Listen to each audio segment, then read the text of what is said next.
dusesengura iki gitabo cy'Abaroma, turashimira Imana ko tubanye nawe rwose muri uyu mwanya.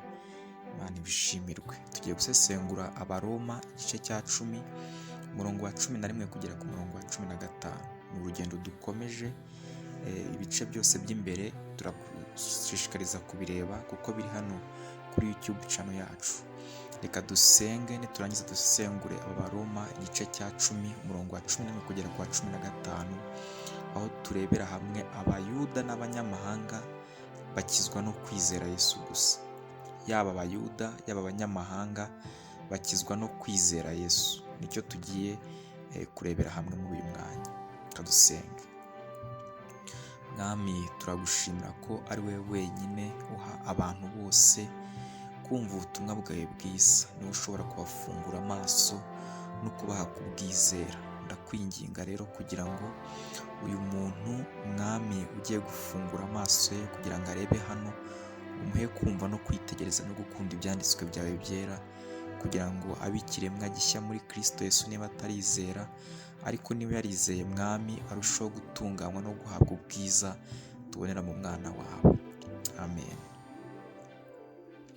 Abaroma ibice 10 umurongo wa 11 kugera ku wa 15. Ese hashatse kuvuga iki? Reka turebere hamwe icyo hashatse kuvuga.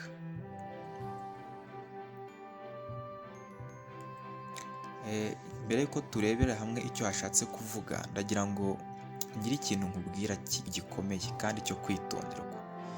Hano icyo nshaka kuvuga ni uko abantu benshi bakeka ko bazi ukuri, ariko ibyo bazi si ukuri, kubera ko ibyo bazi batabihawe n'ukuri kwa Bibiliya, ahubwo ari ibitekerezo byabo bahawe n'imigenzo basanze ku isi, cyangwa se ibyo babwiwe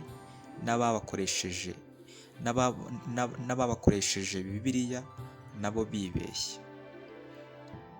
Mu yandi magambo, icyo dushaka kuvuga hano ni uko abantu bashobora kuba bavuga ko bazi ukuri, ariko nyamara ntako bazi, kubera ko ibyo bazi ari ibintu bazi batabihawe n'ukuri kwa Bibiliya, ahubwo ari ibitekerezo byabo bahawe n'imigenzo basanze ku isi. Uko basanze abantu bagira bikaba byarabasobanurira Imana, ariko bakibwira Imana itari yo, cyangwa se ibyo babwiwe n'ababakoresheje Bibiliya nabo bibeshye. Ni ikibazo gikomeye cyo gutekerezaho. Reka dusome Abaroma ibice 10 umurongo wa 11 kugera ku wa 15, niturangiza twasesengure.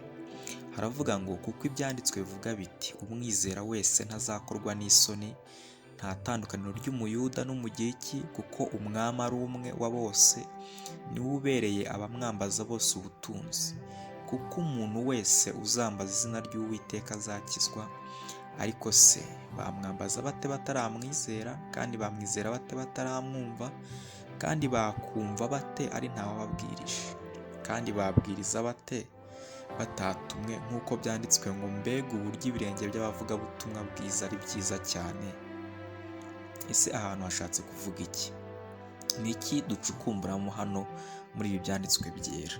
Tugiye tureba umurongo ku murongo, cyangwa tukareba icyo umwanditsi agamije kuvuga, ni iki hano dushobora kubonamo by'ukuri cyihutirwa. Ndagira ngo dusesengure imirongo 2 11 kujya kuri 12. Havuga ngo kuko ibyanditswe bivuga biti, umwizera wese ntazakorwa n'isoni, nta tandukaniro ry'umuyuda n'umugiriki, kuko umwami umwe ari umwami wa bose, niwe ubereye abamwambaza bose ubutunzi. Ese umwizera wese hano bashaka kuvuga iki? Whoever believes. Ni umwizera wese hano bashatse kuvuga iki? Ni iki umwanditsi ashaka kuvuga avuga ngo umwizera wese?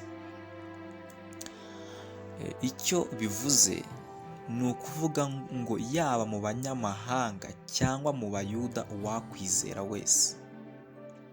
Ari mu bayuda, ari mu banyamahanga, uwakwizera wese, uyu mwami ni umwe kuri bose, yanabera bose, yabera abamwambaza bose ubutunzi. Bishatse kuvuga iki?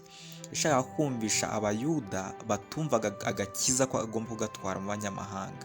Ashaka kubabwira ko umunyamahanga cyangwa umuyuda baramutse bizeye bose umwe akizera yaba ari umunyamahanga cyangwa undi akizera ari umuyuda, uyu mwami yamubera ubutunzi kubera ko ari umwami umwe wa bose, yaba abanyamahanga yaba ari n'abayuda, niwe wabaremye bose. Uwamwizera rero ntabwo yamusubiza inyuma, yamubera ubutunzi.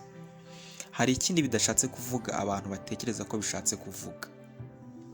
Icyo bidashatse kuvuga, ntabwo icyo uwanditse yashatse kuvuga ari tombora y'abazizera, ngo tuvuge ngo ninjya mu banyamahanga hagize ubyizera nka tombora. Oya, ntabwo ari iyi tombora bashaka kuvuga, ahubwo yavuze ngo mu banyamahanga cyangwa se mu bayuda uwakwizera.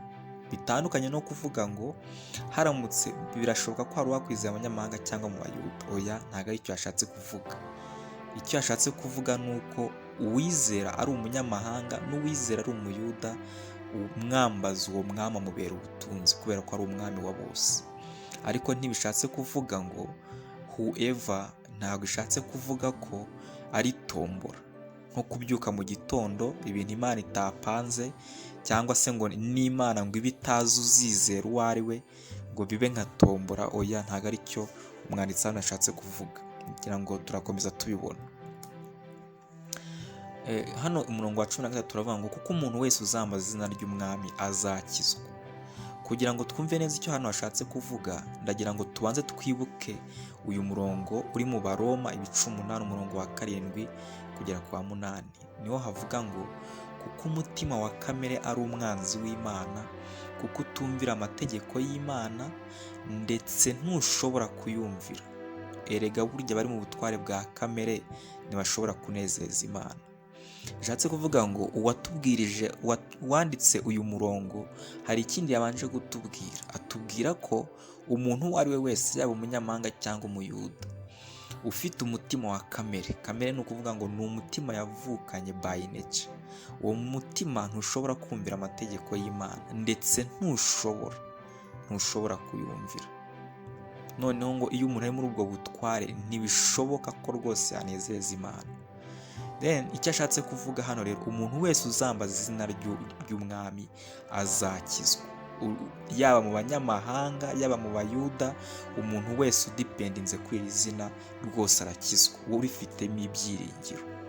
Rero icyo ashatse kuvuga ni uko uyu mwami ni umwami umwe wa bose, abanyamahanga, abayuda, kuri bose ni umwami umwe. Umwizera ntakorwa n'isoni. Ariko ntibivuze ko ari tombora, kubera ko kugira ngo umuntu yizere bisaba ko Imana ibanza kumuzura kugira ngo akizwe. Ndetse rero bitwereka ko umuntu utarizera bidashoboka ko yakumvira amategeko y'Imana utarakizwa. Bishatse kuvuga ko Imana biyisaba guha umuntu no kuyizera, cyangwa se ibanza kumuzura kugira ngo abone kuyizera, ave muri ubu butware, ave muri ubu bubata. Ni umurimo w'ibanze w'Imana kugira ngo ibanze gukura umuntu muri ubu butware, abone uko abohoka, yumvire Imana, abeshejwe n'ubutumwa bwiza n'imbaraga ziri mu butumwa bwiza. Umurongo wa 14 kugera ku wa 15 havuga ngo ariko se bamwambaza bate bataramwizera? Kandi bamwizera bate bataramwumva? Kandi bakumva batari ntababwirije?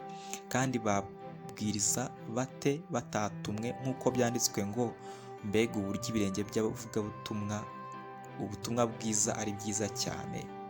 Ndagira ngo turebe utu duce icyo yashatse kutubwira. Ariko se bamwambaza bate bataramwizera? Hashatse kuvuga iki?